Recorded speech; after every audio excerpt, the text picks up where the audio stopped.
Oh, it was my wife's birthday weekend. Oh, happy birthday to her. Or actually, this is her birthday weekend, but we had to do something. Okay.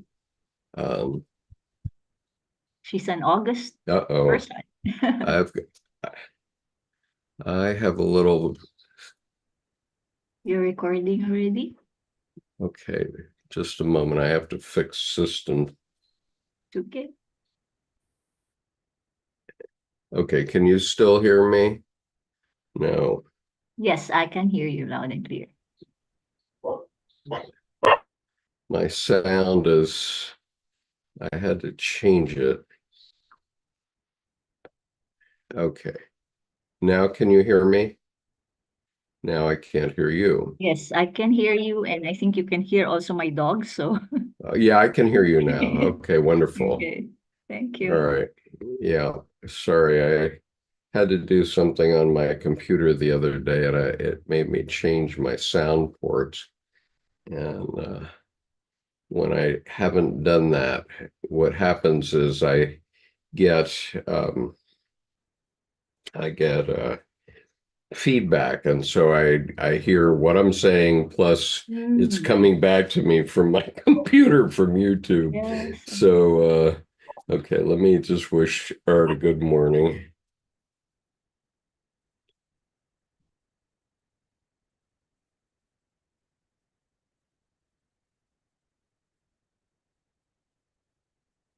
Okay, so Art, if you can hear me, please tell me you can hear. And Kathy, good morning. Nice to see you there.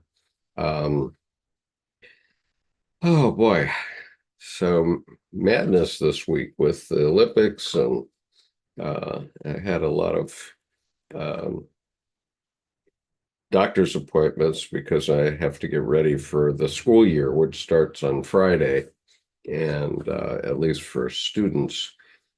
I'm sorry, for faculty, not for students. And I'm just going to grab, uh, here's Brian. Hi, Brian. Nice to see you. We are online on YouTube, and let's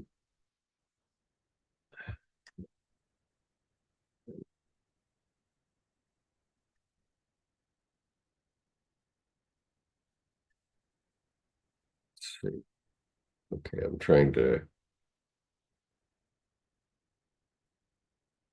grab Augustina's email address while I'm thinking of it.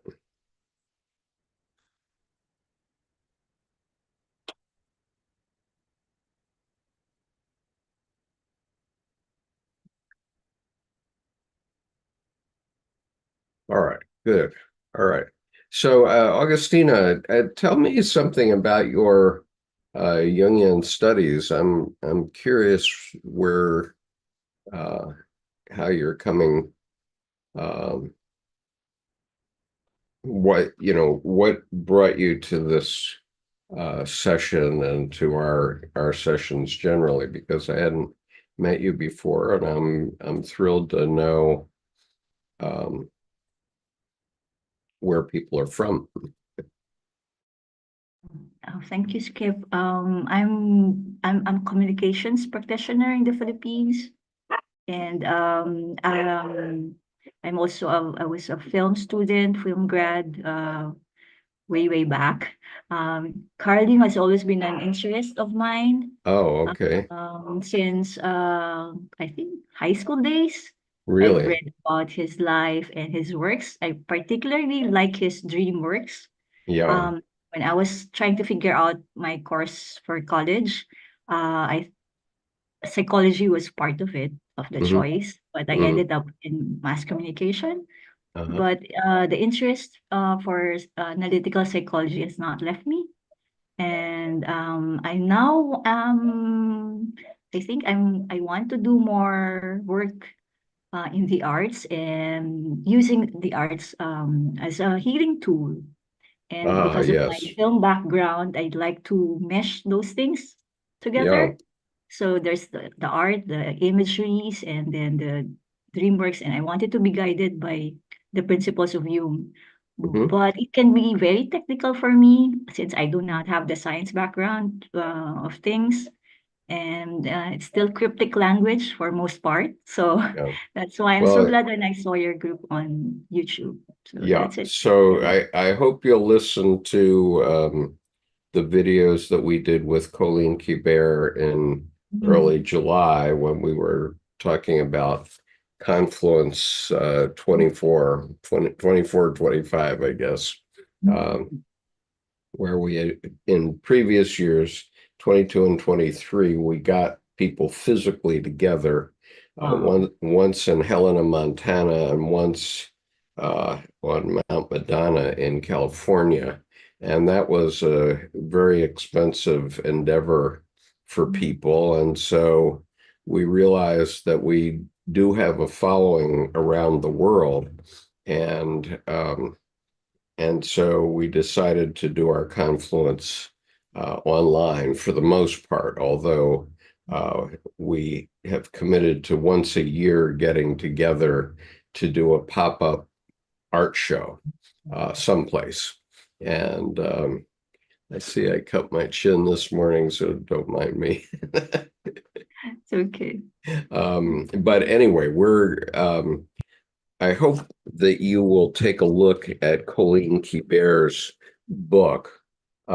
Here's the book, Art and Spirit, uh, a memoir by Colleen Kibert. And it's um, it's a wonderful book about that very subject. And what you'll learn from it is that, no science will help you on this because science science by definition is all about the rational, and art and healing is about the irrational.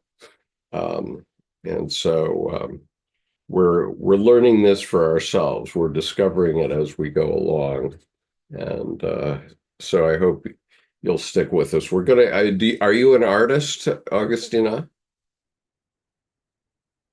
um, Yes, because I'd like to think so. I do put photography works, but uh, I've lost touch for some time. I do mostly consultancy work for communications in the uh, development sector. But photography has really did wonders for me way, way back, and I'd like to get back to it. And then also maybe um what is how transition to other visual arts because I've always wanted to paint, but for some reason I couldn't pick up a paintbrush. So maybe my photography would help me transition to that yeah, well, other. we found a good way to not worry about whether you could draw. Yes, I saw those things. Yeah, Very inspiring. Conceptual art, very, very coming from the heart and from right. someone else. Yeah, and that's what we're uh, working toward, of course. And it's working for me. I mean, I've been doing some paintings which to me are amazing. And I just discovered a function on um, iPhone that I must tell everybody about, which is this.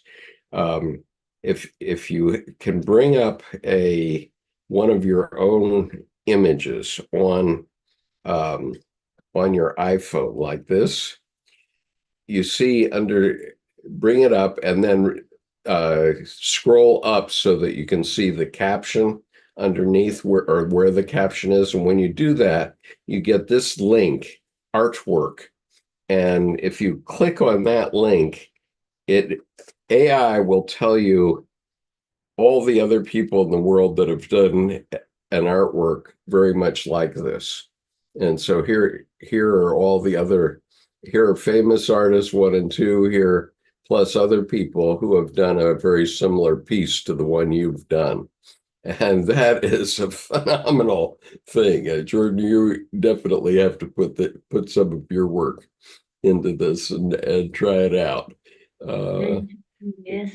and Oh, I was sold right away because I did it on one of my pieces, and it comes back and the first thing it mentions is Van Gogh's irises. which is a famous painting by Vincent van Gogh, Wow. and uh, and that was mimicking this painting, uh, which wait a minute, I have to stop the I have to stop my uh, background for a moment so that you can see. Okay, so this is the painting, and I did that question against this painting, and it says, "Oh, that's like Vincent van Gogh's irises." So Ooh, I was very good I, company. I said, "Wow, that's good company. I guess I'll keep working at it." So it's pretty interesting. Did you know about that function before, Jordan? No, okay. All right, so we're going to get going here, and I don't have an electronic version of this, so it will be all listening for the audience. And Jendo says evolutionary, evolving participatory group experiment. Yep, that's very much what we're about. And I've been doing it in school also, and it's really been interesting.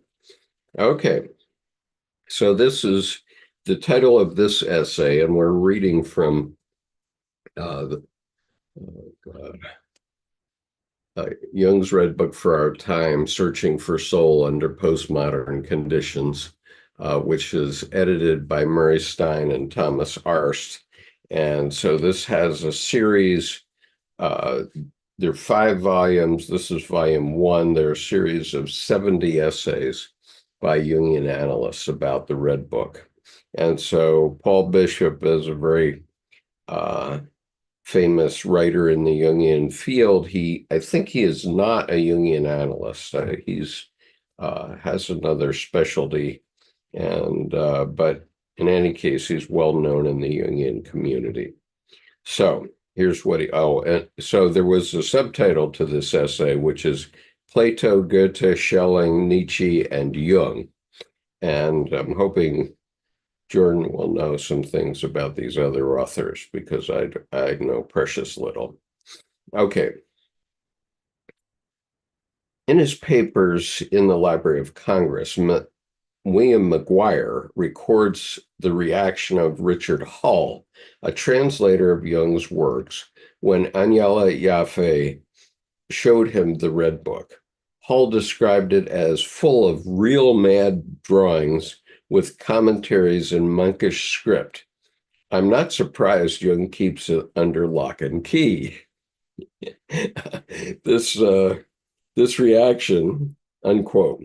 This reaction is an understandable one, and for many years the work did indeed remain under lock and key, not just during Jung's lifetime, but for several decades afterward, until finally Sonu Shamdasani published his edition of the Red Book in 2009. And madness is a key theme of the Red Book itself. In The Way of What Is to Come, Jung admits to the spirit of the time. It is true, it is true. What I speak is the greatness and intoxication and ugliness of madness. In Descent into Hell in the Future, he asks, but who can withstand fear when the divine intoxication and madness comes to him? And when in The Sacrificial Murder, Jung is invited by his soul to eat the liver of the murdered child, he responds quite understandably by asking, what are you demanding? This is absolute madness. In Nox Secunda, Jung is literally carted off to a madhouse and stripped of his clothes. He ponders that the problem of madness is profound. And then here's uh, another quote from Jung. Divine madness, a higher form of the irrationality of the life streaming through us. At any rate, a madness that cannot be integrated into present day society, but how? What if the form of society were integrated into madness? At this point, things grow dark and there is no end in sight. Unquote. As we shall explore, this theme of madness points not just to the Red Book's relevance for today, but also to its intellectual roots, notably its roots in Plato, Goethe, Schelling, and Nietzsche. One of the great achievements of Jung's work in general, and his Red Book in particular, is to open up and make relevant these earlier works in the Western tradition. Now, I want to repeat our often repeated phrase that is a quote from Lawrence Jaffe. The purpose of Jung's whole psychology is to make accessible to us that healing power which resides in our unconscious. And so we've now observed that this is actually the whole purpose of all religion as well. It's when you go and see any religious ritual, you're tapping into your unconscious, and the churches and synagogues and temples have all found ways, individually evolved ways to open your unconscious to the healing power. And, I think that's an insight that maybe Jung himself didn't even have. Okay, so now he's going to refer to these famous writers. Anybody want to make a comment before I go into Plato here? Jordan, you're okay. Brian, no? Okay. All right, we're going to go to Plato then. Plato. Although in Book 9 of the Republic, Socrates expresses reservations about the way in which desire manifests itself in dreams, 471C through D, in another of the middle dialogues, the Phaedrus, he cites the view of Stesichorus of Himera that the greatest blessings come by way of madness. This kind of madness is heaven sent. Basing himself on Stesichorus, Socrates distinguishes between 4 types of madness. First, divinely inspired prophecy. It was when they were mad that the prophetess at Delphi and the priestesses at Dodona achieved so much for which both states and individuals in Greece are thankful. This kind of madness is called mantic or oinoistic. Oinoistic madness. Okay, mantic madness. Second, they're a madness which, when previous grievous maladies and afflictions have beset certain families by reason of some ancient sin, appears and breaking out into prophecy has secured relief. This kind of madness secures relief by recourse to prayer and worship, and in consequence thereof, rites and means of purification were established, and the sufferer was brought out of danger, alike for the present and for the future. Third, there is a form of possession or madness of which the muses are the source, a kind of madness that seizes a tender virgin soul and stimulates it to rapt, passionate expression, especially in lyric poetry, and in this form glorifies the countless mighty deeds of ancient times for the instruction of posterity. And fourth, there is the madness of love, sent from heaven for the advantage both of lover and beloved, a gift of the gods, fraught with highest bliss. In different ways, all these kinds of madness are exemplified by Jung's Red Book, but especially the third kind.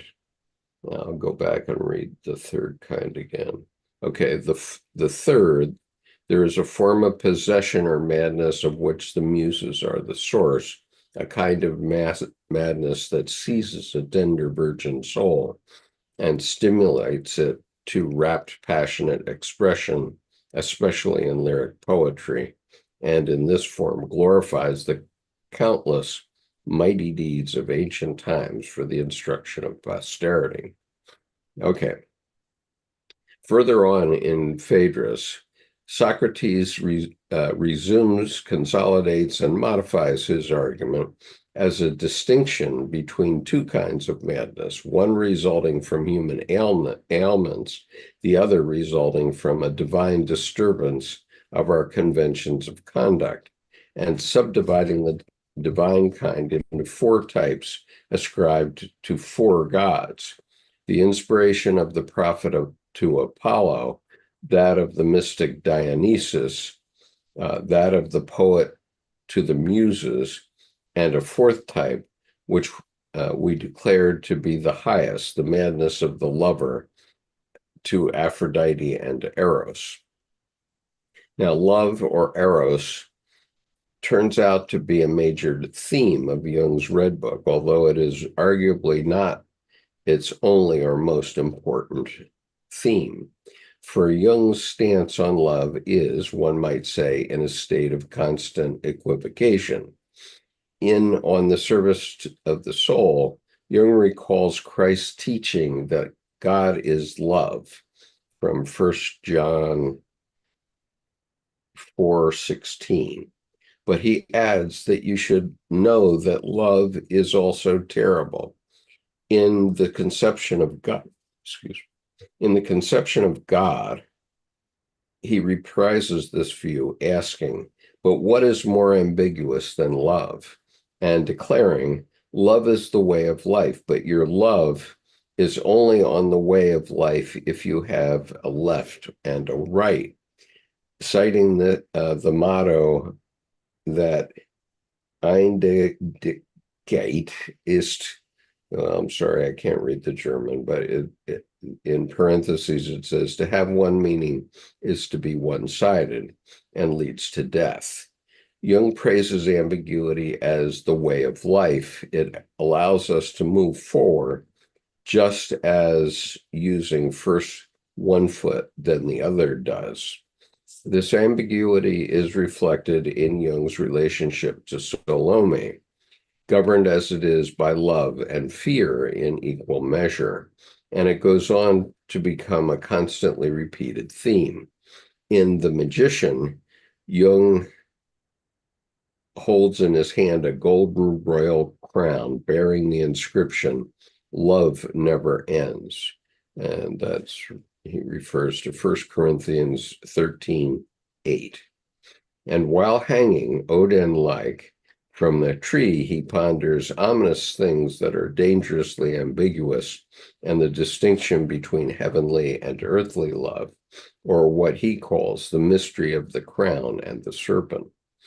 This entire episode anticipates Jung's later meditation on the slogan, Amor Vincit Omnia, in Memories, Dreams, Reflections.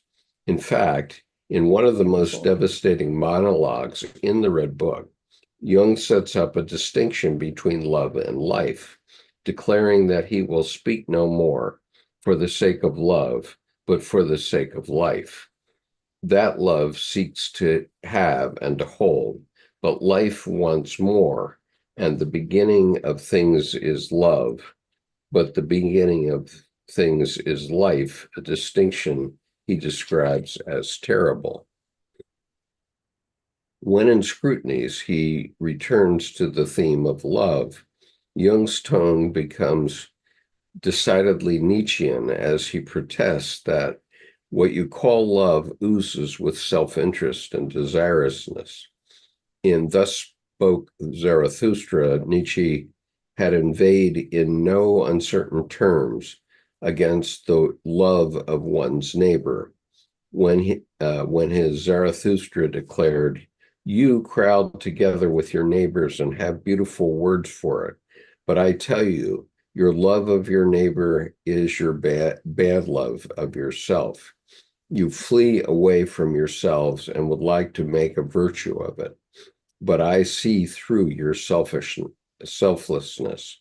That precisely this stance echoes in Jung's critique of selfless love, and in the disgust shown by the shadow of the dead one for how these hypocritical preachers speak of love, divine and human love, and use the same gospel to justify the right to wage war and commit murderous injustices.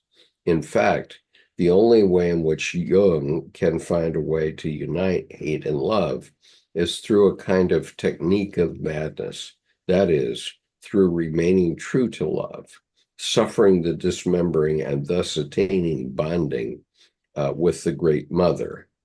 Uh, that is the stellar nature, so that liberated from bondage to men and things, he is able to accept all the joy and every torment of my nature and remained to my love, to suffer what comes to everyone in their own way. Okay, that's the end of this section entitled Plato. Comments so far? I'll just Well, say, yeah. speaking to, oh, go ahead, Brian. No, I'm just saying that there's a lot there. Oh, no kidding. Yeah, there really is.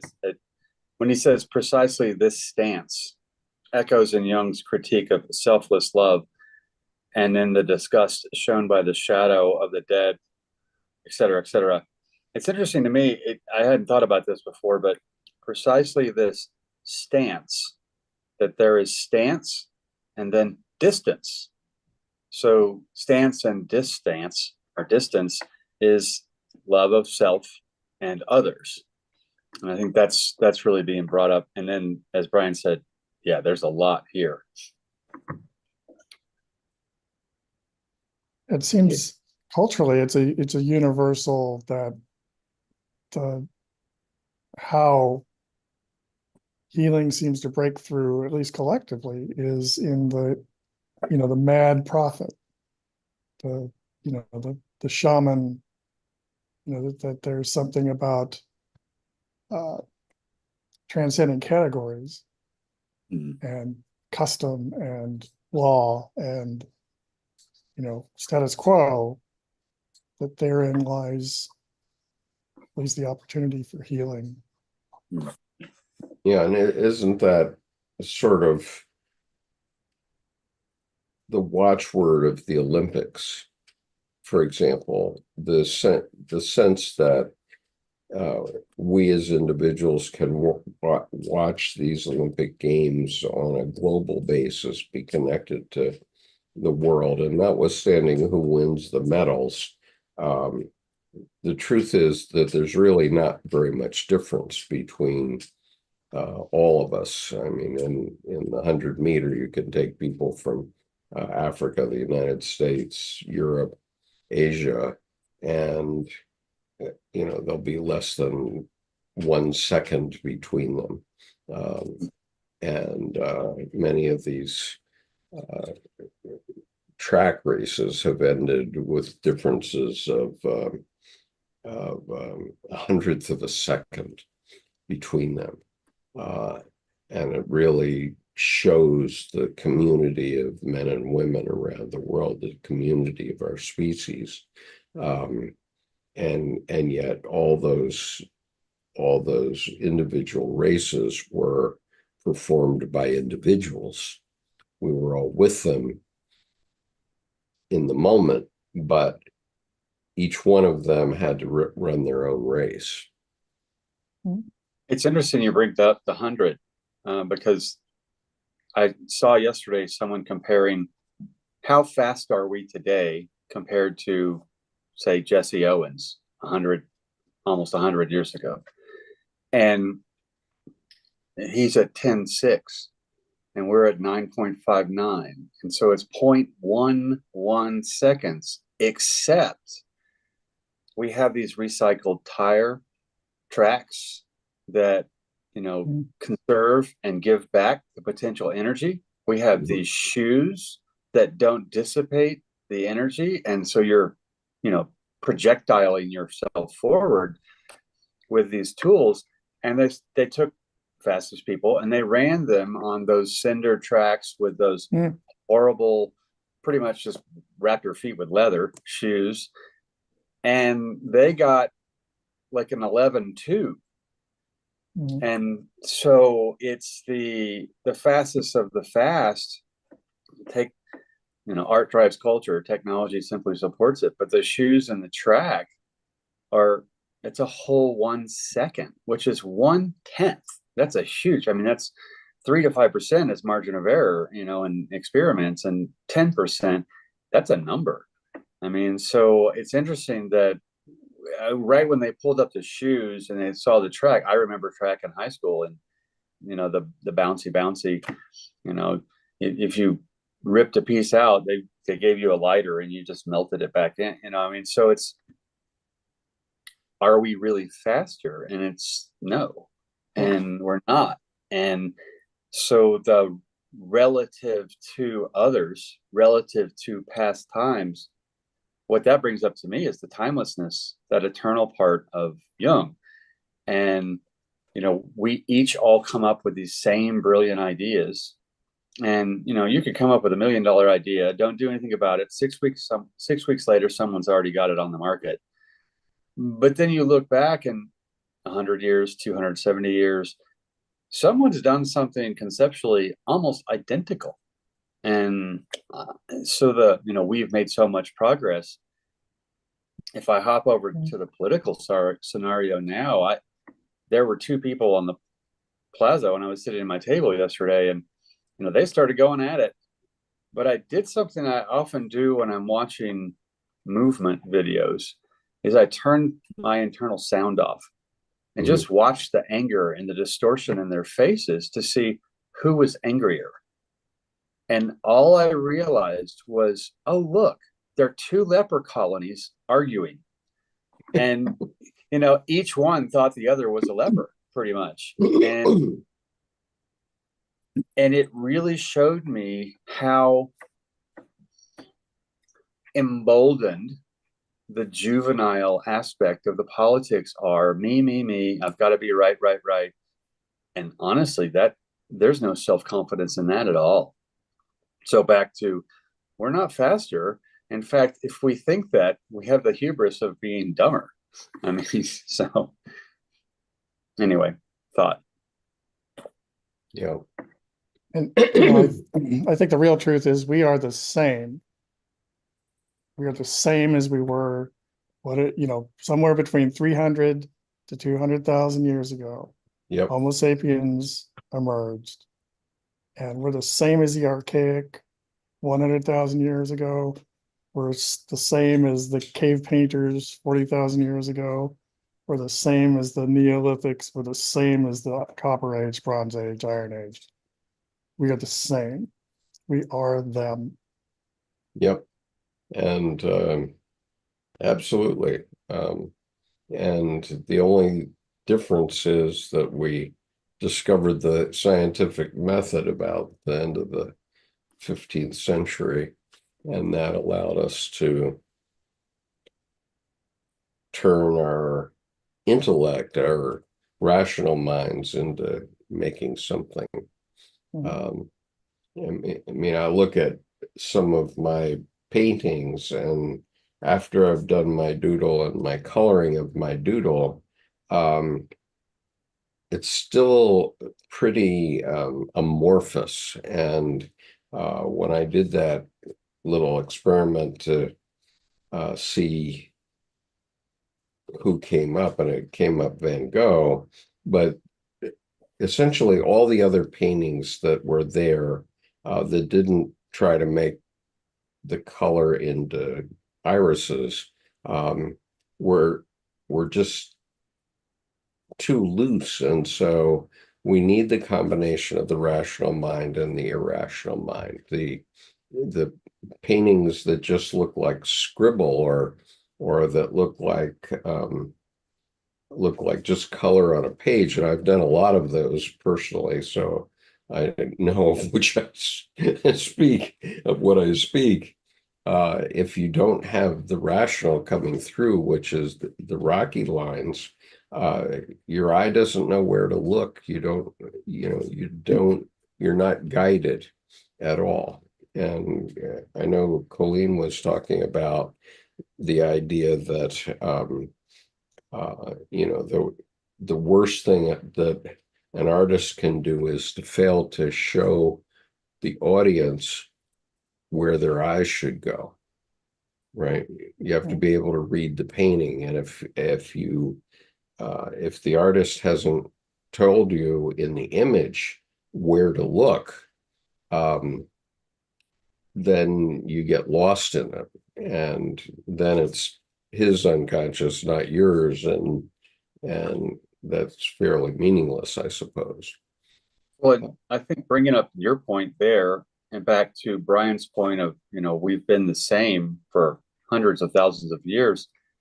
If I look at the difference between Cro-Magnon people and Neanderthal people, if I wandered into a Cro-Magnon camp, I better be prepared to fight for my life.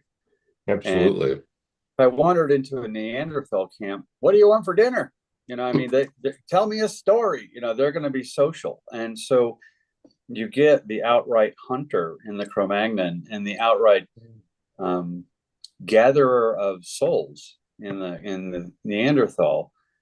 And then I think, coming back to your point of the rational versus the irrational, I've started to working so much with the psychological functions in my work. I mean, intuition, feeling, thinking, sensation. And thinking and intuition are across the chart. They're polar. Well, it's interesting now, to me, rational and irrational are both rational concepts. And I don't think the intuition gives a rat's about rational or irrational. I think from intuition's perspective, then reasons are simply unreasonable. And I think that gives the intuition more of an identity instead of a contrast to intellect or thinking. So that I think when I always say rational and irrational are thinking, and then reasons are unreasonable is intuition. I can't put words on it, because if I put words on an intuition, it's probably wishful thinking. Yeah. And so I think the contrast is, it's subtle and probably a little too esoteric, I mean, from a Jungian standpoint, but I've started to go, well, no, the intuition says, I mean, like the 4-year-old says, and where their reasons are unreasonable, they just don't belong. There's a deep knowing, but not with if then, or if P then Q. The logic is more the living rather than the thinking. Yeah. I just give it an example here. I'm going to share my current piece that I'm still only halfway through, but here on the right side, I haven't really started to do the Rocky treatment. So I haven't started to put the lines on. And before I started to put the lines on, I had this blue head, and this girl looking up. This is the pupil of her eye. And I said, now what am I going to do with this blue head? But then I started to put lines on, and very quickly I realized that I had a tree, and that there is the trunk here, and that this is the tree of life. And it's spreading out onward, including through words, so the tree of life is coming out of the mouth of the girl in the form of words, and yet she blooms further and further out into this great array of life above her. And so this is going to be quite an interesting painting. But you can see on the right side, the thing that I wanted to point out here was where I've not put the lines in yet. I've just colored my doodle basically. It it just looks more amoebic. It doesn't have any reason for being yet. Whereas on the left side, you can see the heat of the creative wellspring on the lower left, and the confusion perhaps of the dreams and visions section here in the upper left, which is a tangle, a jungle that's the past, and so she's looking here toward the future. Any comments on this before I take it down? It's also a Yeah. brain. Yeah. Yeah. So Yeah. It's a brain with a spinal cord and a thalamus and two hemispheres. Sorry. Yeah. And the eye of Horus, you have the whole pituitary and the amygdala in blue, very, Mhm. very animal, reptilian, water. Also, compositionally, I'd say I'm glad you took a picture here. It's complete. I mean, you have this brilliant counterpoint between this gold in the top right and then the orangey brown living earth, place of creation, lower left. Literally, the symmetry is uncanny. And then the four quadrants. I mean, when you say brain, Brian, then I look at, oh, look, there are four quadrants in this cross section. It's a sagittal section, back to front through the whole skull. And even the eye and the nose on the right is, somewhat pronounced there. And what's interesting is all the gold, the eye is exposed brain. It's something I read that a couple of weeks ago, and I kind of put one eyebrow up and went, so it's wild. With eyelids, they open and close, so that we have closed eye unconscious, open eye conscious, but literally from exposed brain. So, but yeah, Brian, speak to the brain part though too, because now I can't not see the whole skull, and then the neck down at the bottom, and even the chin, and I mean this is literally almost hyper-realism abstract of the human brain. I actually see it as a coronal section. Oh, interesting. That's what I see. But Yeah, side to side.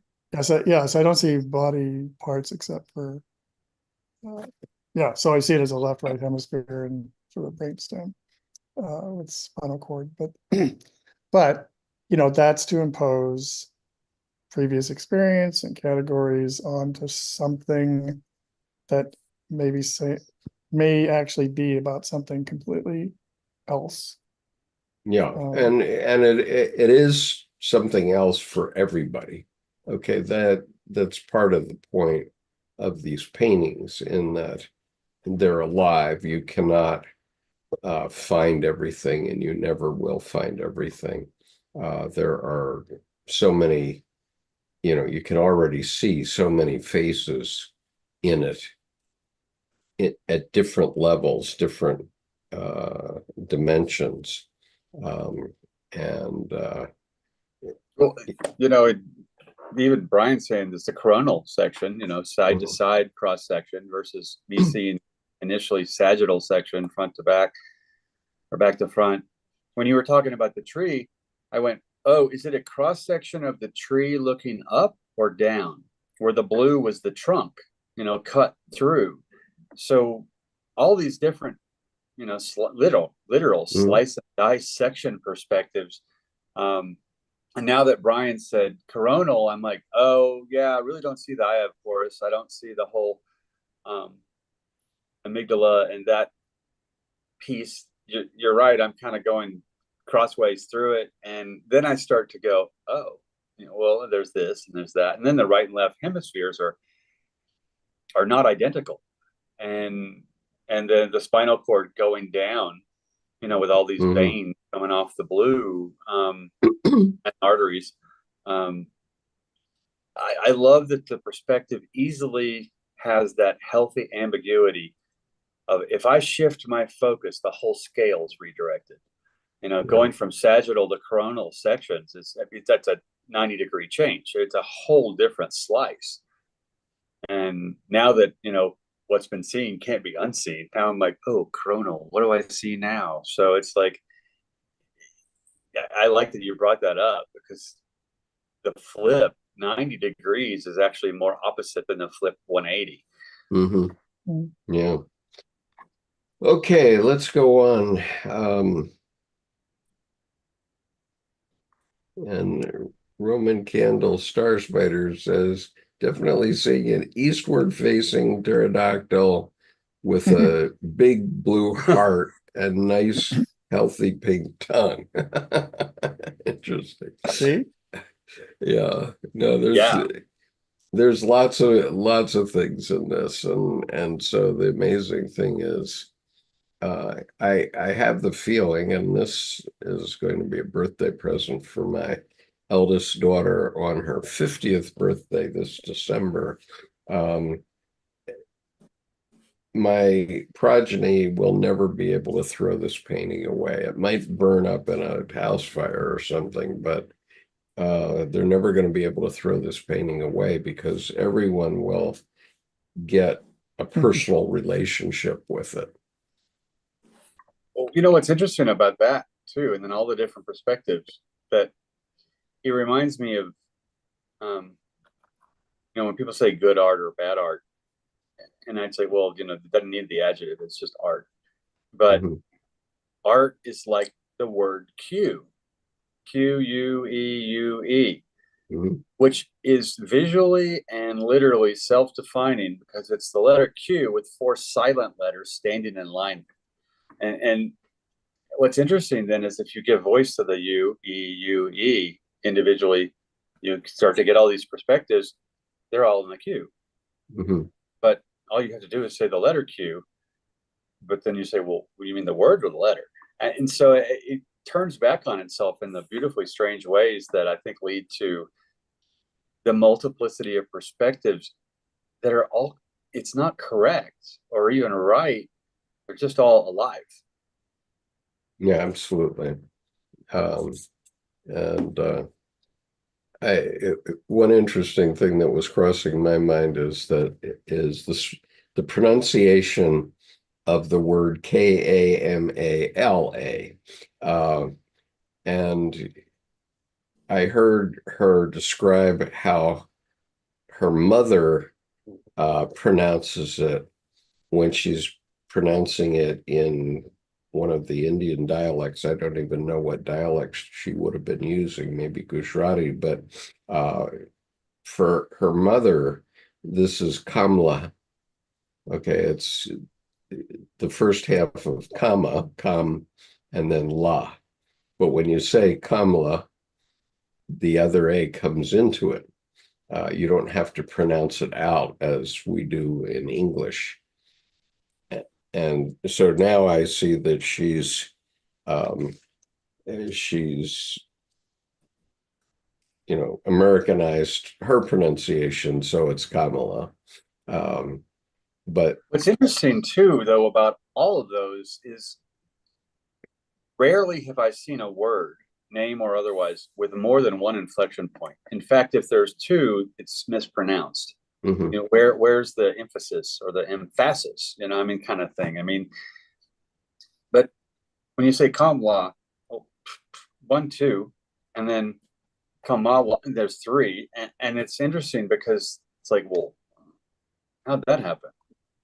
So the whole, is there an inflection point? And when she said, how did her mom pronounce it? You're like, well, okay, start there. Kamla. I Yeah, can lose the inflection on the first part, half the comma, ish, but the start of the word has an inflection naturally anyway.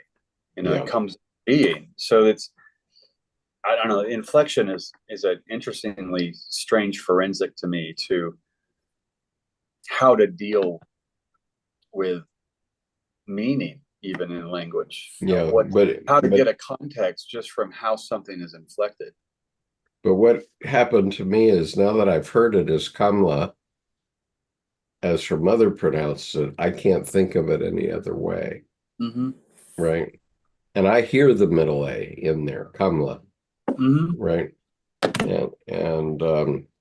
So anyway, moving on here. Goethe, theme of madness in Faust. At the time when Goethe was completing his work on Faust II, he wrote in a letter to Wilhelm von Humboldt on 1st of December 1832, quote, "By means of a mysterious psychological transformation, I believe that I have elevated my mind to a kind of productivity which brought all this forth in a full state of consciousness, and which pleases me still, a productivity which Aristotle and other prosaic minds would ascribe to a kind of madness. The passage to which Goethe here refers is in Poetics, where Aristotle claims that poetry demands a man with a special gift for it, or else one with a touch of madness in himself.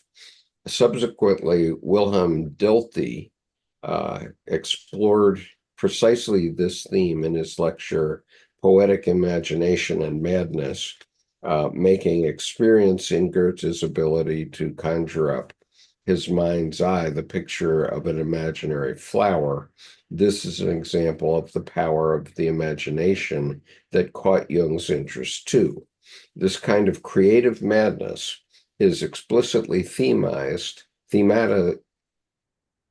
thematized in Faust itself, a work that was so highly influential on Jung. Incidentally, Faust is not the only work by Goethe that thematizes mental illness. One thinks of the sorrows of young Werther and Torquato Tasso, for instance. In part two, act two, Faust falls into conversation with Chiron the centaur, whom he tells about his obsession with Helen. In Chiron's eyes, however, Faust has simply gone mad. That, dear stranger, uh, dear stranger, as man you are enthused, to spirits though your mind appears confused. I'm not going to read the German. So in order to cure him, Chiron proposes to take Faust to Manto, the daughter of Asclepius, the Greek god of healing and medicine. Manto herself describes Faust as someone who craves beyond his reach, and she compares him to Orpheus. Before conducting Faust on a descent into the underworld and the realm of Persephone, a repetition of Faust's earlier descent to the mothers, and in fact, a scene which Goethe never wrote. As one commentator has recently observed, Goethe thus raises Faust to his own rank by endowing him with the muse's madness that Plato declares to be the mental state which alone permits poetic creation. Faust's descent to the mothers, described in Mephisto in Act 2, and his Orpheus-like descent to Persephone, serve as a model for Jung's own descent into the unconscious in his Red Book. And in both cases, classical and world mythology are reimagined and experienced anew.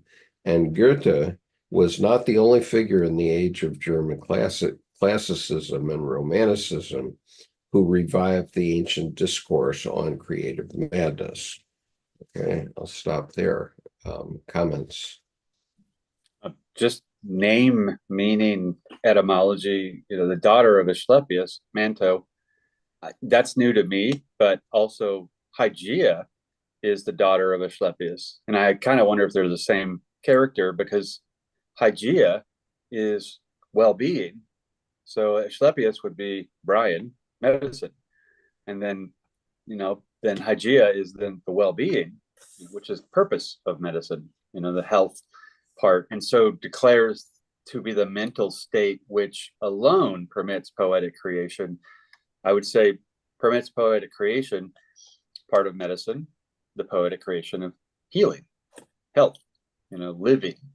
And it's interesting here that the dealing with Asclepius and his daughter, you get a poetic dichotomy. So Asclepius is the techne, as it would be, the putting together, the to make specific piece of architecture, architechne in Greek. And then hygeia or manto is to create, which is the arche. It's formless, but then there's well-being. Together, both. Why? Go ahead, Mike. I was going to say other sources have Manto as the daughter of the prophet, the blind prophet Tiresias and Mopsus. Okay, so yeah, that's Tiresias is an oracle. Say that again. The Manto. Tiresias is an oracle. It's a Theban oracle. So right. I don't, I'm just saying that's other sources have Manto as this other interesting offspring. That makes more sense to me. That makes a lot more sense to me, because then I've always seen Hygeia as Asclepius' daughter, not Manto. And Manto is a similar character here, but then, I don't want to rip the facts of the language here, but it feels like there's a historical mistake there you're calling out, which I agree with, because now, okay, yeah, I get the Tiresias piece with Manto. Yeah, I think we might be trying to put this too much into terms of pre-existing mythology, because from my perspective, I think that we're describing a mental state that one would call the zone with respect to most pieces of art. And for example, it's not only poets definitely enter this mental state and get poetry. And it has happened to me, and I know how to do it. And also novelists. And so, for example, if we take Henry Miller, who wrote Tropic of Cancer, for example, and other famous books, and he's only a model, because you could say the same things about Hemingway. When they hit a stage which they call writer's block, it means that they can't get back to that state. Okay, and they're trying to get back to the state, and so lots of people who've been in the state maybe one lucky time or maybe 5 times, but now can't get back to it. They very often try to use a shortcut of either alcohol or drugs to get themselves back in this state, where you can draw from the unconscious, or your unconscious is actually telling you something. And my experience is such, and this happened to me both writing a novel and writing a book of poetry, and it's happening to me now in these paintings that I'm doing, is that I'm listening to the communications of my unconscious. And I've been looking for years for a way to get back into it. And I get into it directly when I'm doing this artwork in the last couple of years, to the point where I got to the point where I said to myself yesterday, there's some characters in this, and you ought to write a novel about these characters that are in these images, right? And and I feel that I could.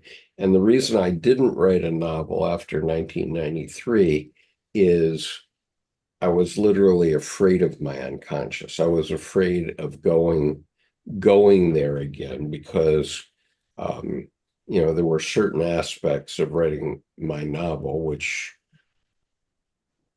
is erotica to the point of being pornographic, and I didn't want that. I didn't want to bring more of that into the world. And so I haven't allowed myself to go back into that state. But now, as I understand the flow and the zone, I feel that I could be doing these paintings and writing a novel simultaneously, kind of thing. Maybe not the novel and the painting connected, but I can feel the flow from the unconscious coming through the paintings. And now I had the ideation that maybe I could write a novel now, right? Well, and then your text and your writing then becomes symbols. I mean, more than letters. And what's interesting about that to me is once you make the unconscious conscious, then guess what? It's conscious. So when you try to go back, I mean, I've thought about this almost too much. When you try to go back, it's impossible to retrieve or re-enter that position because it no longer exists. It's present with you now. And I find then Right, if I try but it's not limited to one thing or 10 things. no, but it is out here. It's a constant flow. That's my point. Okay, Right. yes, there was a story there that I wrote as a novel 30 years ago. But and yes, I cannot go back into it. I now understand it. But but I could write any other novel. And you could give me a writer's prompt and I could write a novel from it because no, I completely. know I'm not taking issue with that. What I'm going for is the drugs and alcohol to try to re-enter that state in that place, which is now gone. And because it's now living here, the generative part of what it is, that story you wrote, it's living out here. And so by simply reading it, you're living with it rather than re-entering or recreating. And I think what's interesting is if I live in the past, I will become inert and I will become depressed. Yep. If I live in the future, I will become frenetic and I will become anxious. But if I live in the present, I can react and respond. And right. Respond is more inert than anxious, and anxious is more reactive than responsive. So I mean, I play then the two poles, and it's not just depression and anxiety, but I pull those out as two societal pieces where they make people lost by not being able to move, depression, or lost because there's too much sensory overload. Maybe their solar plexus is too far out. But the difference between those two, the commonality is right here. And and it's rational or irrational. Okay. And so the point is there's a constant flow. It's not an issue of getting back to what I did in 1993. I have no interest in that. I already wrote that one, right? But what I'm recognizing now is that the unconscious is constantly giving you messages about now, okay? And you can tap into that by this artistic technique, or you can tap into it by writing a novel or by writing a poem or doing choreography in a dance or what have you. And you're never going to go back to that because your unconscious is constantly flowing. And once you realize that that constant flow is there and you have a technique for getting to it, my wife does it by Buddhist meditation. that you tap into that constant flow, and it just makes your life work better. That's what my experience was when I was painting for 10 years, and I was painting all these portraits, et cetera, before, between 95 and '05, I did that. Um, I My life worked better. Okay, when I was painting, I got into the zone very easily, and I found that my life was working better during that time, and I could see the connection between the two. But then I looked at these portraits I was doing, and I was painting other people's shadows. And I said, "Wow, I can't make a living painting other people's shadows." And what other portrait painters do, the ones that make a living at it, are people who, um, don't paint for. Oh, your video froze. Yeah, you froze. He went into the past. He'll catch up with himself soon. Yeah, exactly. Are you So it says still there? Yeah, you stopped at those who make a living painting, I think, don't. Learn a trick. They learn a party trick to paint a pretty picture. They learn how to do it. You go to art school, and in art school, they teach you how to paint a pretty picture. And it's only when you forget how to paint the pretty picture that you're really an artist. And so I take, for example, our friend Tim Holmes, who, he went to art school 50 years ago, but he paints the dancing world. So there's no straight lines in his dancing world. And he didn't learn to do that in art school. That's Tim. When you see that painting, those paintings, you know that's one of Tim's paintings. I mean, I can bring them up. Well, and like Colleen Kibert says, God help the artist with a gimmick, because what happens, there's the party trick. And I always laugh that I'm like, well, if you want to not upset anybody, paint them at noon. Because what happens is, it's not that you don't have a shadow. The shadow is under your feet, fully supporting you, but then you just put the shade and shadow of depth, but it takes time out of the equation. And so, I mean, I always look at just the abstract question of, sometimes if I'm looking at a piece of artwork, I wonder what time of day that was painted. I wonder if it's painted at with false light. Why was it the light put over here? And it's interesting that if I try to add time, it's really irrelevant because I don't have context of where. Yeah, here's what I mean by Tim's work. For example, this church, he calls it the whisper of change, but this is his dancing world. And you see influences of Van Gogh here, of course. But many of these paintings, like this is a view, but it's a 360-degree view, right? With the sky in the middle, but it's land all around. And it's just fascinating the way his mind works, right? Like this one. This is how you're in the presence of an amazing artist, right? Because he does things that nobody else thinks of. And yet I get it. Yeah, and yet you get it, and it's I know that beautiful perception. and it's fascinating, right? Mhm.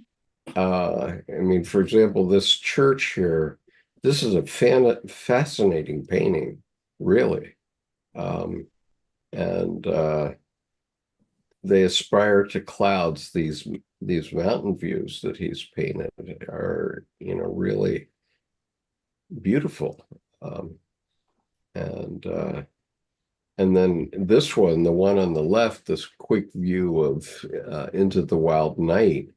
When I looked at it at first, I didn't care for it because there's so much shadow here, and it looks like there's a finger coming down on the little man on the boat, little boat. And then you realize that here's a man pushing out to sea with a sail flying, and he's taking that boat out into the sea, and that's what we all do every morning when we Yep. when we wake up and press into the sea of life. We don't know what's out there, not at all. And so I'm going to stop the Well, share. that reminds me of, you know, a calm sea, never a good sailor made. Or even John Shedd's "A ship in harbor is safe," but that's not what ships are for, you know. So no matter, I hate to put it this way, but I mean, no matter where we go, there we are, back to the present. And you know, Augustina even mentioned the different perspectives from a different perspective in the chat. Yeah. That you know, Brian's coronal, you know, side to side section, and my sagittal front to back section. And then I can go, oh, well, side to side is that left foot, right foot we're talking about in the text. And then the sagittal is the forward frontal lobe conscious, but future. And future is pretty irrational. You know, it doesn't exist, but they're touching the frontal lobe. And then back, you know, depressed, back, dead, inert.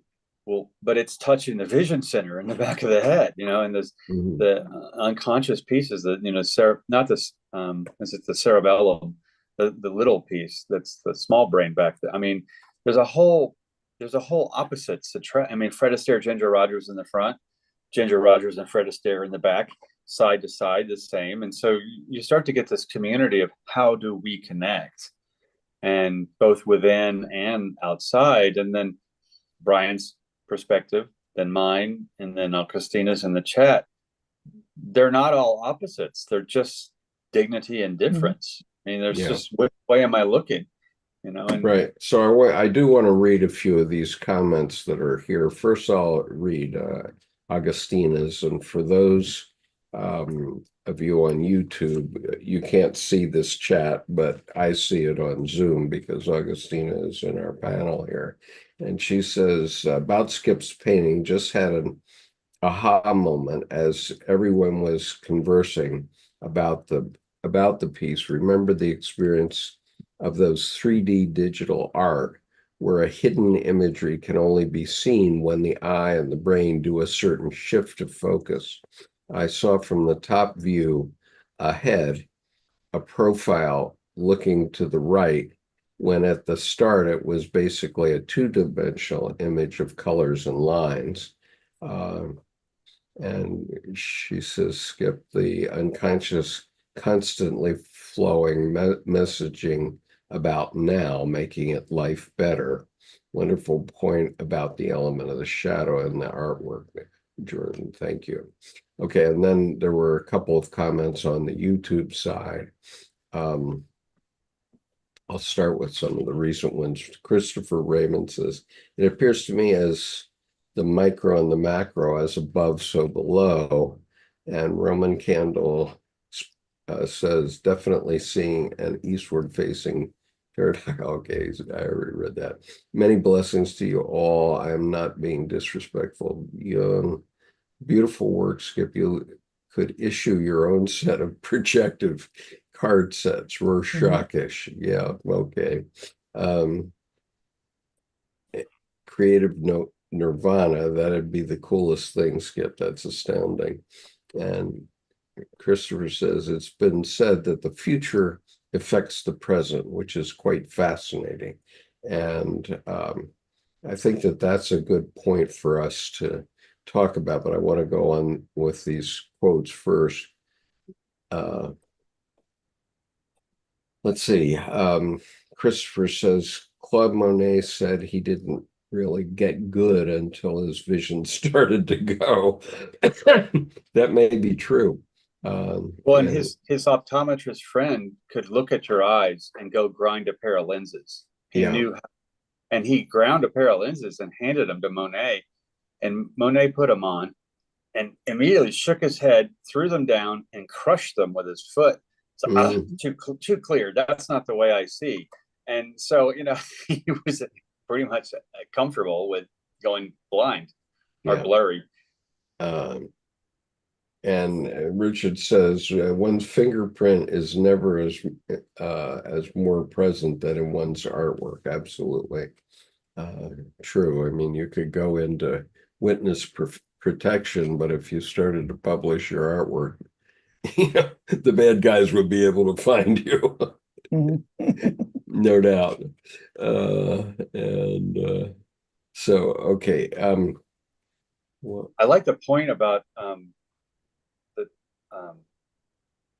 future piece affecting it's been said the future affects the present, which is quite fascinating, and I think that that's really true. What do you if I guys even think? Unpack the title, memories, dreams, reflections, memories are a quality of the past that orbit in the present and can touch the future. Dreams are, in a sense, originating in the future, that they haven't existed yet except within and forward. And then the reflections part refers to now. So I haven't thought about this before, but then the confluence, I mean, I've thought about this piece, the past being a river that flows into the present, memories flowing into the present, the future being dreams which flow into the present. And then the perpetual present is the confluence of the memories and dreams plus whatever I'm doing right now. I mean, I'm not at the beck and call of them, but then the reflection part in that confluencing pool of the present, that's that fascinating piece of the future can affect the present, which then I always, if I feel I'm having trouble actionably landing this dream, well, I need to inhabit it, point it to where I want it, but then come back and say, no, I need to point to bring that river into the present. So navigating to me comes from, well, I don't know what's over the horizon, but I want to know what's over that horizon. And so then that point, then I find fewer issues with actionably landing, implementing dreams, but then I don't get all hot and bothered happy that I did. It's every moment. But don't go into the pom-pom, rah, we're number one. Oh, look what I did. I'm like, no, okay, that was some good life. I got tingles. That was enough. Keep doing that.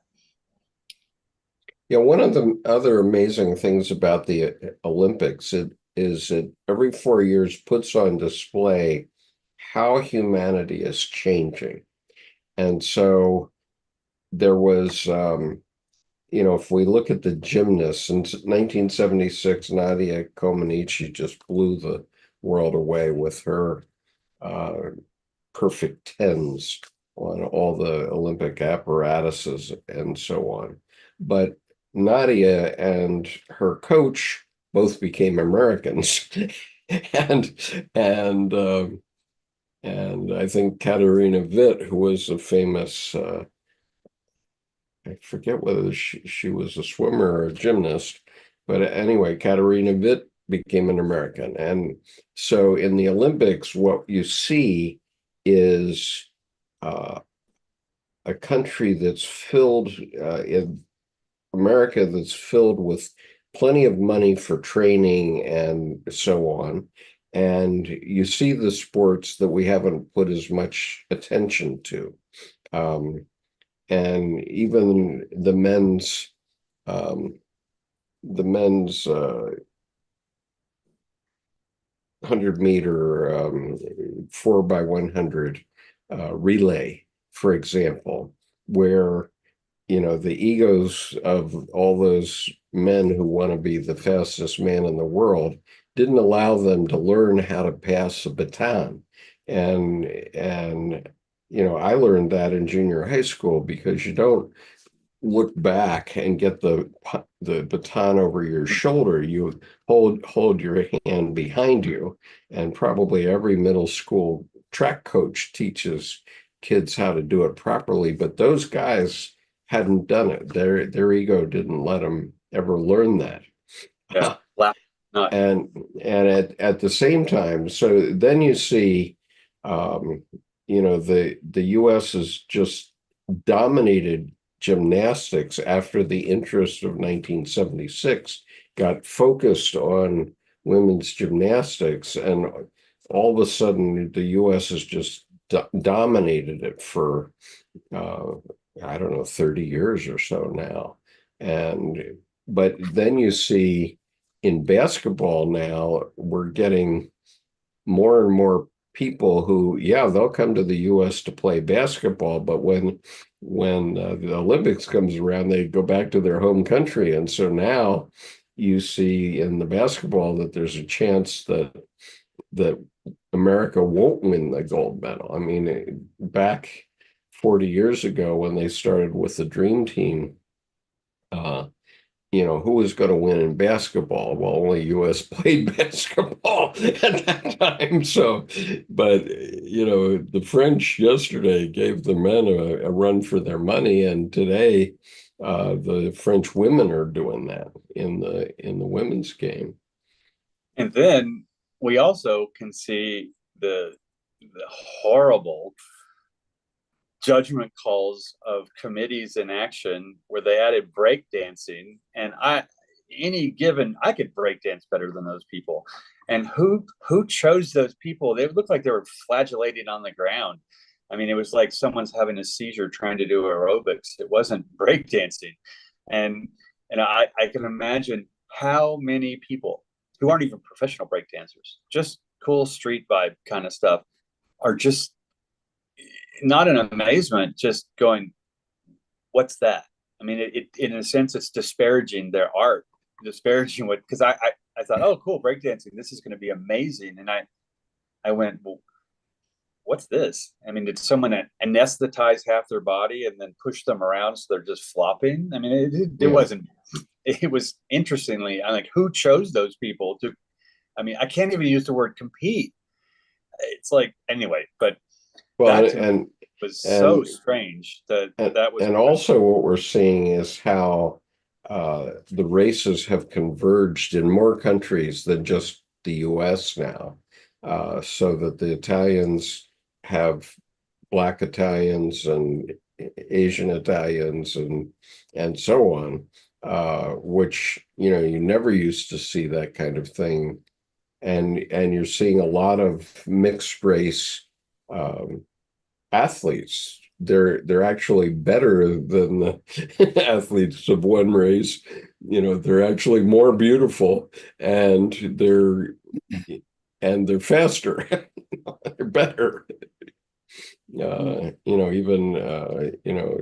Even Simone Biles and Jordan Childs and people like that are mixed race, and they're doing incredibly well. So whole ideas about these things are just breaking down left and right. And if you think back over your lifetime, the Olympics you've looked at, they used to be very clearly delineated by race and skill set, and now they're not.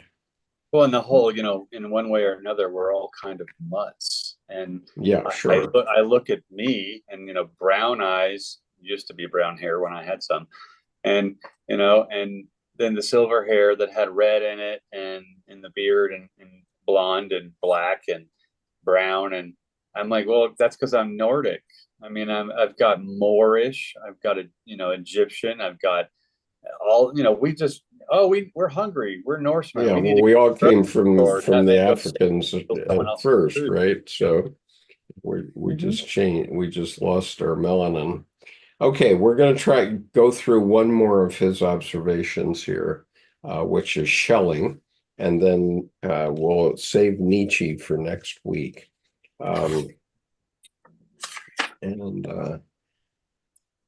So Schelling, in his Stuttgart seminar, Schelling defined madness as a most horrible specter, originating or rather emerging when communication between the understanding and the soul breaks down. At the same time, he describes madness as the most profound essence of the human spirit, and indeed as the highest state of clairvoyance. In his later work, his unfinished project titled The Ages of the World, Schelling returned to the theme of madness. The current relevance of this work is indicated by the interest shown in it by the Slovenian psychoanalytic philosopher Slavoj Žižek. Toward the end of his Ages of the World, Schelling turns to a discussion of the divine and holy madness, of which the ancients did not speak idly. In the context of this remark is the rites of the god Dionysus, whose chariot is drawn by panthers or tigers, a fitting representation of the wild and ecstatic enthusiasm into which nature comes at the sight of the essence, which the ancient nature worship of Prussian peoples celebrated in the drunken feast of Bacchic orgies. In these rites, Schelling believed he had discovered something fundamental, namely that the self-lacerating madness is still the innermost character of all things, and when ruled and justified, as it were, by the light of a higher reason, it is the real power of nature and of all its products. With reference to Aristotle, who was not mentioned in his Stuttgart lectures, Schelling writes, quote, "Since Aristotle, it is even customary to say of man that no one accomplishes anything great without an admixture of madness. Instead of this, we should like to say, there is no greatness without a continual solicitation to madness, which, while it must be overcome, must never be completely lacking." Unquote. On the basis of this principle, Schelling goes on to develop a classification of human beings, or what one might even call a typology, arguing that one might profit by classifying men in this respect. First of all, there are people in whom there is no madness at all. These are the so-called Verstandmenschen, and they might sound rather familiar to us. Quote, "These would be the spirits which are uncreative, incapable of beginning anything, those who call themselves sober and are so-called men of intellect, whose works and deeds are nothing but cold works and deeds of the intellect." Some people in philosophy have quite strangely misunderstood this expression, for because they heard talk of intellectuals as being inferior, as it were, or worse than others, and therefore themselves did not want to be such, they good-naturedly opposed reason to intellect instead of to madness. But where there is no madness, there is, to be sure, also no real active living intellect. Let's see. Whence the dead intellect, intellectuals, unquote. Here, Schelling brings out the importance of madness for creativity, or what one could call a certain necessity of madness, as he asks, for wherein is intellect to prove itself, but in the conquest, mastery, and ordering of madness, and concludes, hence, complete lack of madness leads to another extreme, to imbecility, which is absolute absence of all madness. Second, there are people in whom there really is madness, but who rule this madness and show the highest strength of intellect just in this conquest. And third, there are people in whom there really is madness, but who are ruled by it. These are people who are really mad. One cannot strictly say, Schelling observes, that madness originates in them. It only comes forth as something which is always there. For without continual solicitation in madness, there would be no consciousness, but which now is not subdued and ruled by a higher power. Thus, for Schelling, it is the question of recognizing madness and accepting it, but also ruling or governing it and not allowing oneself to be ruled or governed by it. This would seem to be Jung's position too, when in Descent into Hell in the Future, he says, when the desert begins to bloom, it brings forth strange plants. You will consider yourself mad, and in a certain sense, you will in fact be mad. That note of what the ancients taught us in images, madness is divine. Okay, comments. I'm going to take a short bio break, but you can continue on. Yeah, I didn't know Schelling before this, and I'm going to soon. This is good stuff. Now, there's an aphorism in Alcoholics Anonymous that my best thinking is what got me here. And, the whole, that program comes out of a mystical experience that this Right. Bill W. guy had. And, and then I want to say it is kind of a religion, but it has this it's a process religion, where this madness of alcoholism sort of taking hold of people's lives and destroying them, and it's archetypal. Mm-hmm. There's a type of alcoholism, destroying people's and families' lives, and it's just interesting that this process is to restructure how the ego operates. And part of it is this, I can't remember the numbers, but there's this introduction of daily meditation, where like the only way to take it through and not destroy yourself with an ego that got put together the way yours is, through alcoholism is, doing these certain things, but also sort of connecting to this non-rational. How's that? I like that as a better, I do too.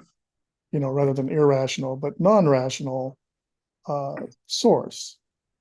And even this whole idea of like saying there's something greater than my ego. So it's just very interesting that it it has this recognition that our best rational process is sick, and is self-destructive, and people will take it to the grave,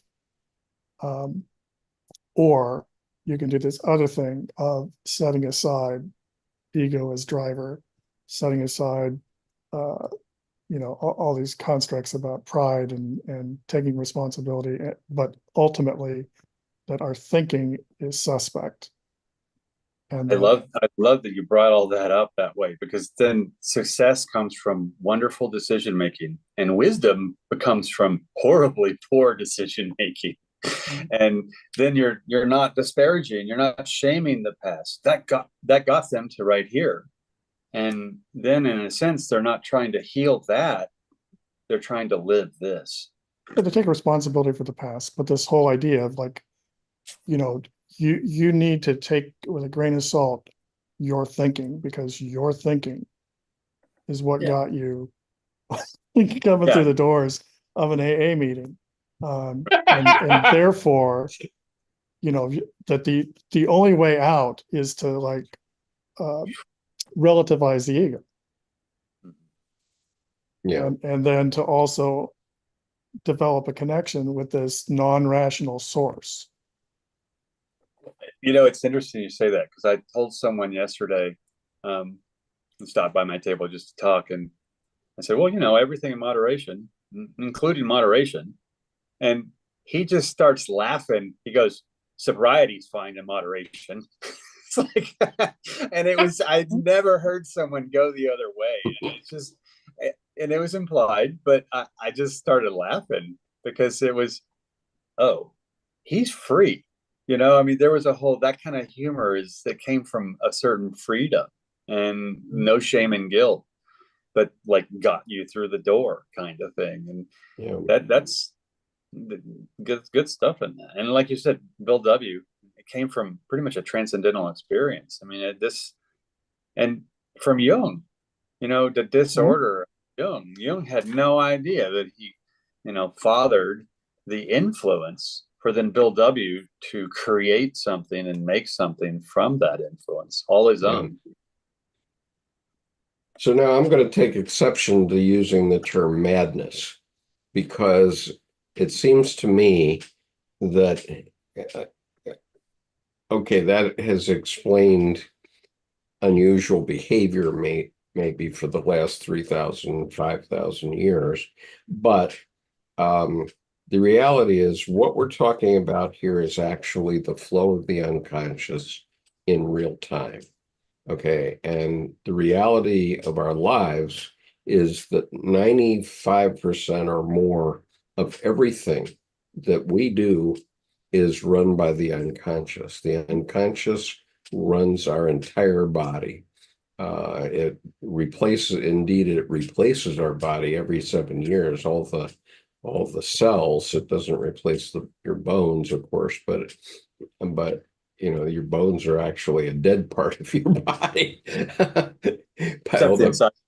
piled up calcium, right? And so but every part of your body that's actually living is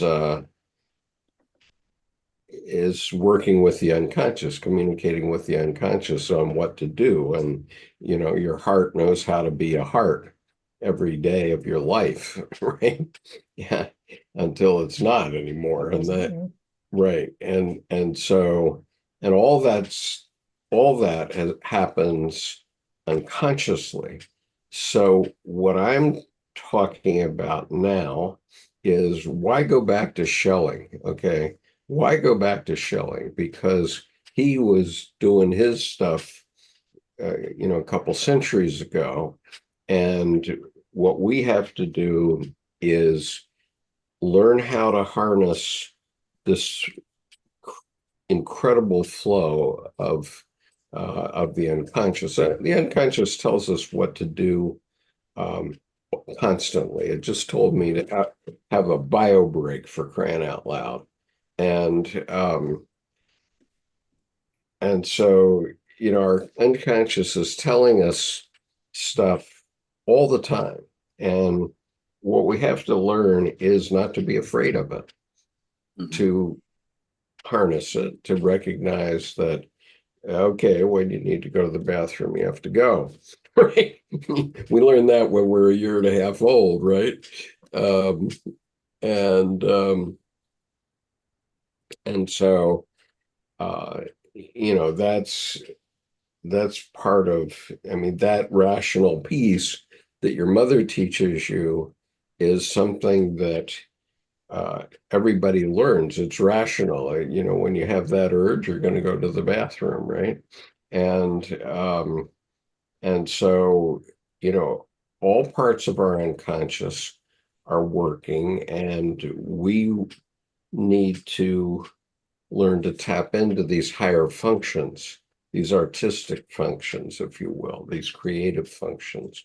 And when we do, things get amazing. They really get amazing.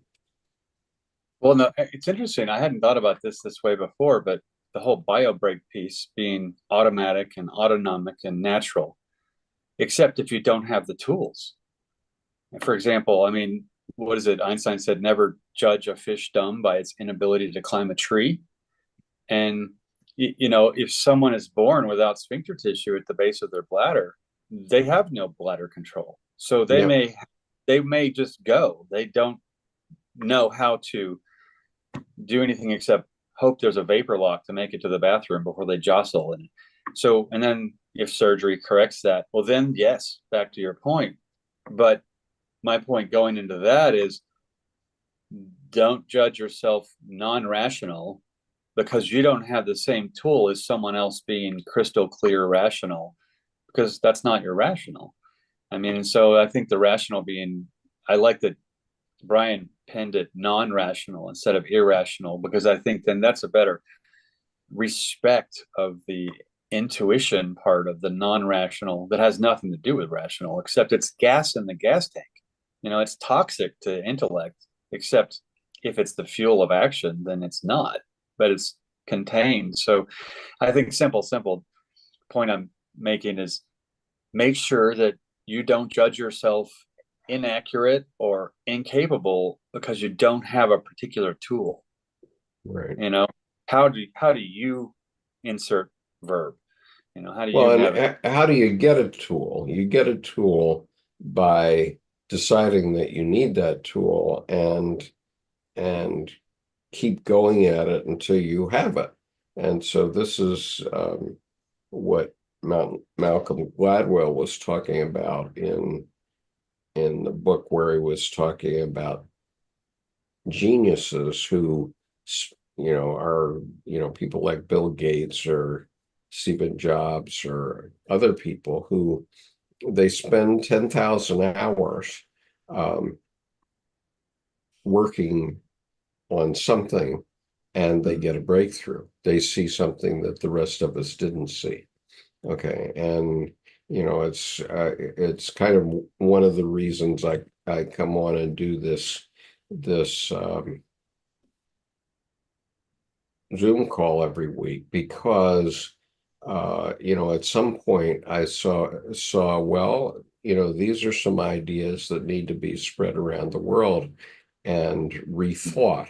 And one of the things that needs to be rethought, as we see now very clearly from Paul Bishop's essay, is what is madness? I mean, madness is really just the unconscious doing something that we don't understand. Um, and and so, if we understand it, then we can harness it. I mean, the church harnessed it and made a business out of it, basically.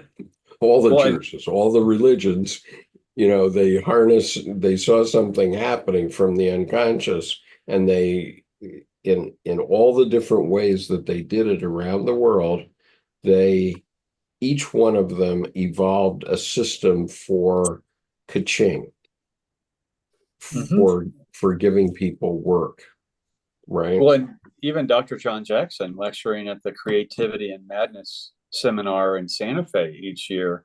I mean, the fact that creativity and madness, they're made distinct. I think, was it, I can't remember her name, something Redmond, starts with a J maybe, but a book called Touched with Fire. And it was the incidence of suicide in schizophrenics or suicide in famous creatives over time, the ones that did and the ones that absolutely didn't, and they thrived.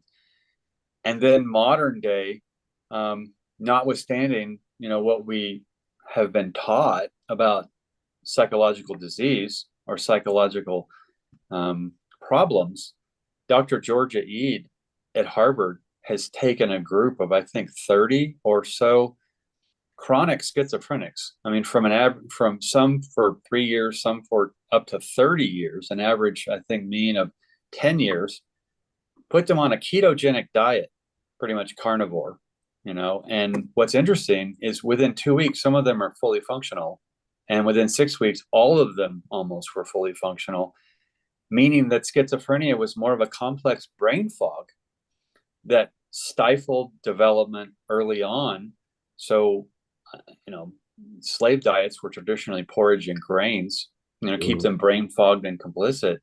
So it's interesting too, then, it draws me over to the food pyramid, which is not science. It was an ag marketing thing, and then everyone's misled, and, oh, we got to have grains, and, oh, cholesterol's bad. And I heard someone last week, a doctor, say that, blaming cholesterol for heart attacks is like blaming the firefighters for the fire, because cholesterol's there to do cellular repair.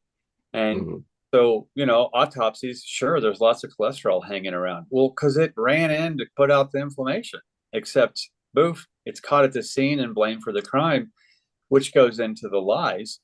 And so back and forth, I think the creativity and the madness, I think it's important societally. This book is more important than I think people know, to not shy away from being called anything. Sticks and stones may break my bones. Call me mad and I'm probably happier. Thanks, I must be doing something right. And that, I think, in the end reminds me of Churchill's interview for a cabinet member. And the interview is going quite well, except then Churchill says, "Well, sir, tell me about your vices." And, he's just looking for damage control. Do the hookers come in? I have to close the wind curtains at 3? Or do you want whiskey or bourbon in the cabinet? I mean, he wasn't asking out the guy. And the guy says, "Well, but I'm an upstanding gentleman. I have no vices." And Churchill's response is priceless. He said, "You're either a liar or actually that boring, and I can have neither of those qualities on my cabinet." So, he's looking for a particular madness, someone who's comfortable to live with their madness and function. Because I think then you have your own octane, your own toxic gas in the fuel tank, except, like Brian said, everything came out to walking through that door. How are you going to live? And I think with the how are you going to live is, then I can't speak further to that. Everyone's got to do it their own way. But this disparaging madness as if it's a bad thing. I mean, take the shame right out. Well, I think that most times religion is a closed-ended bottling of lightning. There is something that happened in the what did they call that era from 500 BC to the turn of the Common Era? Something in the pivotal era, something like that. But obviously something happened. Something happened because Buddha was in there, and so was Christ, in completely different sides of the world. Well, Augustine, great comment. The too good, in quotes, can be too scary eventually, because they've been lying the whole time. And so what happens is they come in, you feel like you have trust, and then all of a sudden they take the mask off, and they infiltrate it, and you're in trouble. I mean, so I think the whole keep your enemies close, your friends close and your enemies closer. Yeah. The funny thing about Agustina says the too good can be too scary eventually. Yeah, that's a big statement that I really resonate with. The too good can be scary eventually. Well, and the whole phenomenon of pedophilia in the midst of religious institutions. Oh my! The youth pastor and the priest. I mean, it's almost, I don't know, preordained. I think it's part of the almost archetypal. It seems to repeat over and over and over and over again. Yeah. When there's the an elimination of shadow consciously. Well, and that goes to what Jung said. The reason for evil in the world is people aren't allowed to tell their stories. So then I'm not gonna, in any way relieve those priests of their responsibility, but there's an evil of how compacted they are so that they could not develop. And that evil, I think, comes from stifled, terrified little children in grown people's bodies. Except the thing is, then that's too dangerous. Like Augustina said, they're too good. The priest and the pastor, not all of them, obviously, but that whole thing, to a great extent, makes them too good, so that eventually they're really dangerous. Well, and then you run into someone like our former president, who has no governors on the way his mouth flows and on how he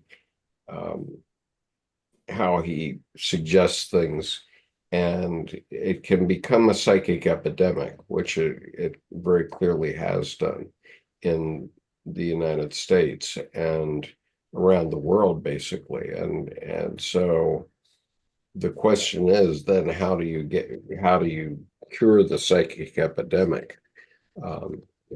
we need to figure that one out. I mean, one way Well, to cure it is for them to just lose the election, but that, I'm not sure that resolves it at all. I'm going to go back to my leper calling because people are like, oh, what about politics? I'm like, I'm not talking. I'm an observer right now because the media has so many lies. And where are you going to get your real information? Yeah. And then you get this and you get that. No, that's from the CIA and the FBI. Is that true? Or is it actually falsely attributed? And, the CIA is not allowed to operate inside the United States, but, I'm sure they probably do. They do whatever they want to do. I mean, if you're regulated to not do something, no one's going to look at you there for doing it. I mean, so in a sense, they have a ninja invisibility naturally because you don't expect them there. Mhm. But I look at, I mean, in the 80s, the show Crossfire, you get the left and the right, and they're doing some kind of rough and tumble Lincoln Douglas wrestling debate. It's not really Lincoln anything or Douglas anything. And that was fine. There was discussion, but there wasn't outright hatred of someone who says something differently.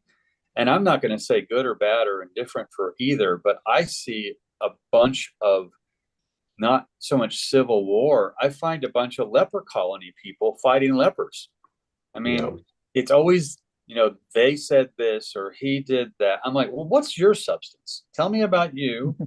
Yeah. And then I look at RFK and, well, he's a great attorney because he's talking about, I don't know about facts, but he sure is talking about things, not this make this country great or bring back this or, I look at abstracts on right and left and he's going down the middle, but he's using, again, I won't say facts, but he's using things that are specific. And so he appears actionable. Now, will he be? And then right and left, well, will they be? And are we so scared of what they have and what they? And I think there's a lot of fear mongering, mudslinging, but I don't see any actual convincing me debate. I see a lot of ideology, and I've never been in a place where I won't publicly make a decision because and it's not that I don't want to make enemies. It feels not in my best interest to give a rat's about what someone else thinks. And so anyway, I mean, this whole as close to civil war as we possibly are, and that goes back to the psychological epidemic you're talking about, where we as a nation are carving ourselves and gutting ourselves from within. I mean, I can see Putin over in Russia just sitting back with, Lao Tzu or like Art of War, Sun Tzu, and saying, "Yeah, never interrupt, never interrupt your memory when they're making when they're making a mistake. Let them finish." Yeah. So I don't know who's on the right side of history right now. So. Yeah, well, there's certainly that. Okay, so we'll take up Paul Bishop's thoughts about Nietzsche next week, and we'll do the second half of this essay next week. And so, God bless you. I'm starting school on Friday, at least faculty only school. Where'd the year go? Good luck. Yeah, where did the summer go? Yeah, good luck. Yeah, I have to wonder that surely. But in any quick case, I'm working hard to be a good school teacher right now, and I'm enjoying it. And well, thanks for being the voice of reason, rationale, and non-rational art with those kids. Yeah, I mean, I see all these things we're talking about happening in these kids. It's just phenomenal to see what they're up to. I'm going to be interested to ask them what their thoughts about the Olympics are when they come back. It's funny you say that because I've actually, for political forensics, I've been listening to people walking by when they're asking their kids what they think, because every once in a while they'll slip something out and you just go, I hadn't thought about that, and so I think they have that connection that sometimes it's more wise than what, we wrap our fact structures around to be. They'll see right through to the middle and go, oh, I hadn't thought about that. Yeah. Well, our link letter connected into that fire hose years ago, but there's always been this out of the mouths of babes, and I think that most parents hear the wisdom coming out of their children very often and say to themselves, God, we should write these things down. We could write a book. And I think it probably is a phenomenon that occurs to all parents. And in fact, nobody ever gets around to writing them down. Well, you say that, and not this year, last year, spring, the winds were kicking up to almost 50 miles an hour, and then they'd go down to 0. I mean, so it was a kind of staticky, even if you're really, really calm, it's probably going to get you a little stirred up. And there's this little girl, I mean, she's 4 or 5, really short, tiny. And then her dad must have been like 6'10", and he was a giant. And so her arm is up like this when they walk by, they're holding hands, and she tugs on his arm, and she said, you feel sluggish. And is it the shopping? He goes, no, I love shopping with you. It's the wind. And she said, well, what do you mean? It's the wind is just, there's just so much wind, and it was gusty. And she goes, oh, it's okay. Nature's just having to breathe a lot harder to birth spring. and I just went, I want to be her when I grow up. I want her kind of thinking in terms of, talk about an attitude adjustment. Yeah.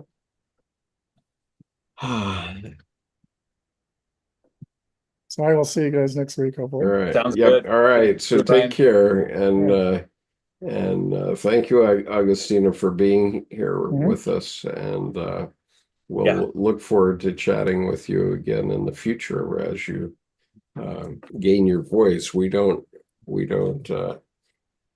growl at people, so you're welcome to make comments and observe as we go on.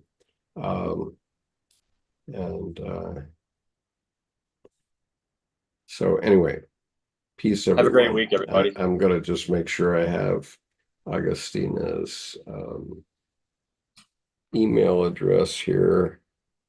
And okay, I got it. All right, peace, everyone.